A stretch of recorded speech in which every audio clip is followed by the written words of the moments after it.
Entendendo a Notícia, com Cláudio Teheran.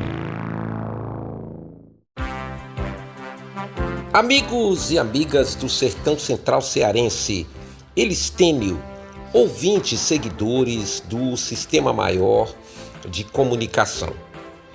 O deputado federal José Nobre Guimarães deu uma entrevista no final de semana ao podcast das Cunhãs, que é muito conhecido na capital cearense e na internet.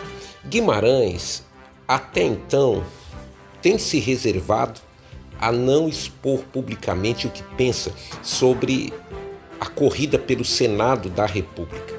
Mas a entrevista dele tem vários pontos interessantes e um deles chama atenção para um fato. Ele disse: olha, não pensem que nas eleições do ano que vem o eleitor não vai cobrar postura dos políticos.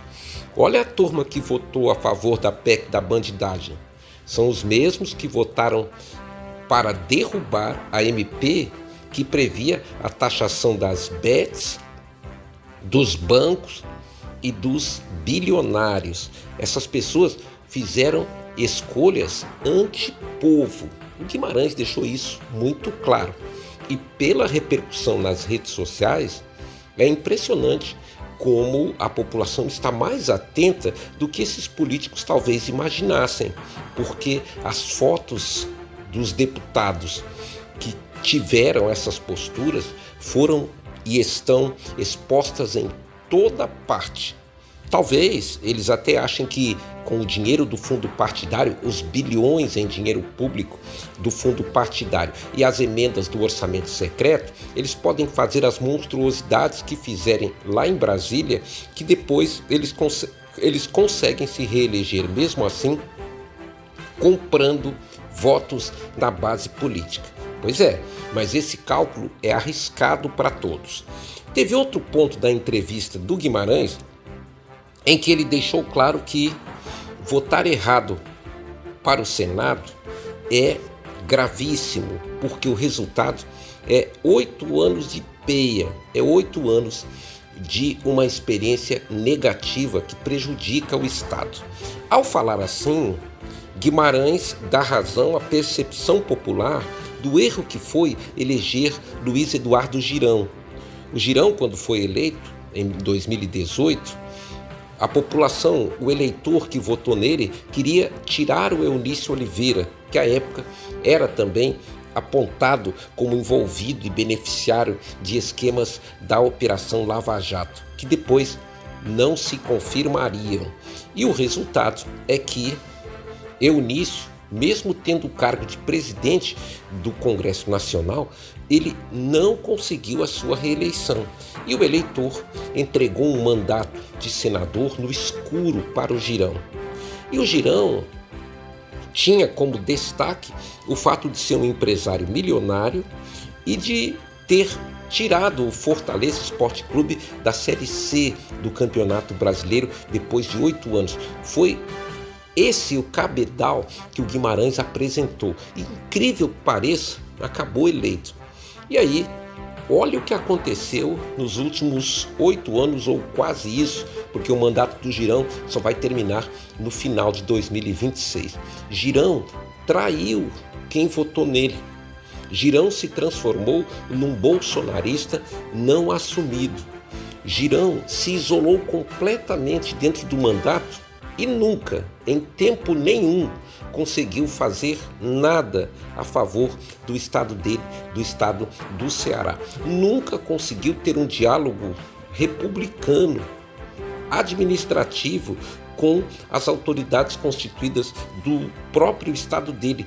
E ele pegou 3 governadores, porque o mandato do Girão pegou o Camilo Santana, a Isolda Sela e agora o Eumano de Freitas. E nunca, jamais, o Estado contou com o Girão para votar e para beneficiar o Estado com alguma coisa.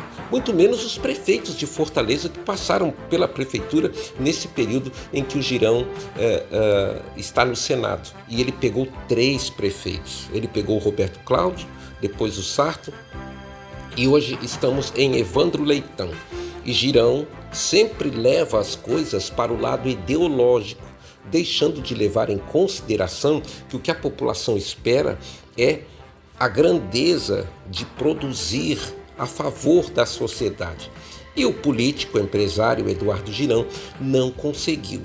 Então, esse ponto que o Guimarães coloca é muito interessante para a reflexão do eleitor. No ano que vem, a nossa tendência em eleições majoritárias é prestar muito atenção nos candidatos à presidência e nos candidatos a governador, até porque eles participam todo o tempo de entrevistas, de debates e tudo mais. E aí, o que acontece com o nosso voto em relação à Câmara dos Deputados, às Assembleias Legislativas e também ao Senado Federal? Nós deixamos correr frouxo e geralmente nós votamos mal nesses segmentos. Olha o Partido Liberal, PL, a monstruosidade de quadros que esse partido elegeu. E ele é o maior partido com representação na Câmara Federal. Mas tem entre seus quadros alguns dos piores políticos de todos os tempos na história do Congresso Nacional. Olha a incapacidade do Hugo Mota, que chegou à presidência da Câmara dos Deputados sem ter o menor estofo para ocupar esta função. Olha quantos senadores inúteis o país mantém no Congresso, e o mandato de senador, bom lembrar, ele dura 8 anos. Então, pelo que nós estamos vendo, pelo fato de ter políticos que não têm medo, nem se envergonham de botar a sua digital em pautas antipovo, não é possível não dar razão à reflexão que o Guimarães faz, no sentido de que não se pode colocar qualquer pessoa para ser senador. Não se pode votar em qualquer um para ser deputado. Nós não temos esse direito. Também não podemos votar, não, mas o deputado é meu amigo, é amigo da minha mulher, do meu marido, não sei de quem. Não é por aí. Nós vamos ter que analisar os candidatos para evitar outros Zé Trovão e outros Nicolas Ferreira da vida. Não temos mais o direito de votar em pessoas devido à religião a qual pertencemos. Não podemos misturar religião com política. Quem é que disse que o candidato do pastor da nossa igreja é a melhor coisa para o nosso estado e para o nosso país? Portanto, essa entrevista que o Guimarães deu às Cunhãs, considerando que ele também é candidato a candidato, ele quer ser candidato a senador, ela merece reflexão generalizada. Nós temos que pensar o que nós vamos fazer com o nosso voto para deputado. Hoje nós temos duas situações. Vai ter deputado que vai aparecer pedindo reeleição, querendo continuar. E aí, o que você vai fazer? Vai ter candidato a senador que talvez se candidate à reeleição, mas novos quadros aparecerão lançando os nomes e você vai ter que analisar. Mas a eleição à presidência e ao governo do estado me absorve demais. Pois é, mas para criticar a Câmara dos Deputados e o Senado da República, você vai ter que participar como eleitor responsável, porque ao fim e ao cabo, quem define quem se elege, quem se reelege, quem chega lá e quem não chega é o voto popular. Por mais comprado na base que esse voto seja com orçamento secreto e emendas PIX e fundão partidário. Tem a sua responsabilidade, cidadão. O que você vai fazer com seu voto em 2026? Cláudio Teran, para o Sistema Maior de Comunicação. Entendendo a notícia, com Cláudio Teran.